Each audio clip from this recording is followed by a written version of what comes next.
ரீசெண்டா என்னோட கார்ல ஏசி கூலிங்கே வரலன்னு சொல்லி கொண்டு போய் கடையில விட்டுருந்தோம். அப்ப அவங்க ஒரு விஷயங்கள்லாம் சொன்னாங்க. ஸோ அதெல்லாம் கேட்டோன்னே எனக்கே பார்த்தீங்கன்னா ரொம்பவே ஒரு மாதிரி அதிருப்தி ஆயிருச்சு. அது என்ன அப்படின்றத இந்த வீடியோல பார்ப்போம். வீடியோல போறதுக்கு முன்னாடி யூடியூப்ல பார்த்தீங்கன்னா மறக்காம சப்ஸ்கிரைப் பண்ணிக்க, இன்ஸ்டாகிராம்ல ஃபேஸ்புக்ல பார்த்தீங்கன்னா பேஜை ஃபாலோ பண்ணிக்கோங்க. நம்மளோட காரை ரொம்ப லாங் டிரைவ் ஒரு பக்கம் எடுத்துட்டு போயிருந்தோம்.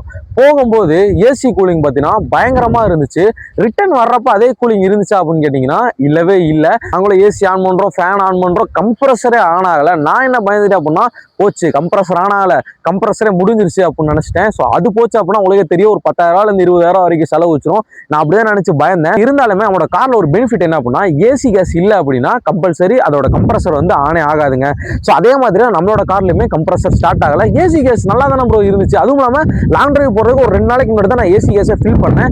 ஸோ ஏசி கேஸ் ஃபுல்லாக இருந்து அப்போ ஏன் ப்ரோ கூலிங் வரல அப்படின்னு கேட்டீங்க அப்படின்னா நம்ம ஒரு ஸ்பீடு பிரேக்கர்ல வேகமாக ஏற்றி இறக்கணும். அந்த ஸ்பீடு பிரேக்கரை ஏற்றி இறக்கும் போது வண்டியோட சேஸுக்கு நடுவில் ஒரு பிளேட்டு மாதிரி வரும். அந்த பிளேட்டு போய் ஏசி கண்டென்சர்ல அடிச்சிருச்சு. அப்படி அடிச்ச உடனே ஏசி கண்டென்சர்ல லீக் ஏற்பட்டு ஸோ இருக்கிற எல்லா கேஸுமே வெளியே போயிருச்சு. அப்படி போகும்போது நமக்கு ஏசி கேஸ் வராது, ஏசி கூலிங்கும் வராது, கம்ப்ரஸர் ஸ்டார்ட்டே ஆகாது. ஸோ அதனால எப்பவுமே ஸ்பீடு பிரேக்கர்ல ஏற்றி இருக்கிறீங்க. அதே மாதிரி டோல்கேட்டுக்குலாம் பார்த்தீங்கன்னா பெரிய ஸ்பீடு பிரேக்கர் இருக்கும். அந்த இடத்துல எல்லாம் பொறுமை மேலே ஏற்றி பொறுமை இறக்குங்க.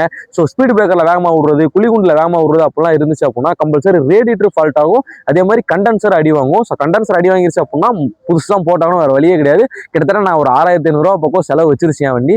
ஸோ அதனால தான் சொல்கிறேன். ஸோ ஸ்பீடு பிரேக்கர்ல ஏற்றி இறக்குறீங்க அப்படின்னா தயவு செஞ்சு பொறுமை ஏற்றி இறக்குங்க. இந்த மாதிரி யூஸ் ஆன வீடியோஸ்க்கு யூடியூப்ல பார்த்தீங்கன்னா மறக்காம சப்ஸ்கிரைப் பண்ணிக்க, இன்ஸ்டாகிராம்ல ஃபேஸ்புக்ல பார்த்தீங்கன்னா பேஜை ஃபாலோ பண்ணிக்கோங்க.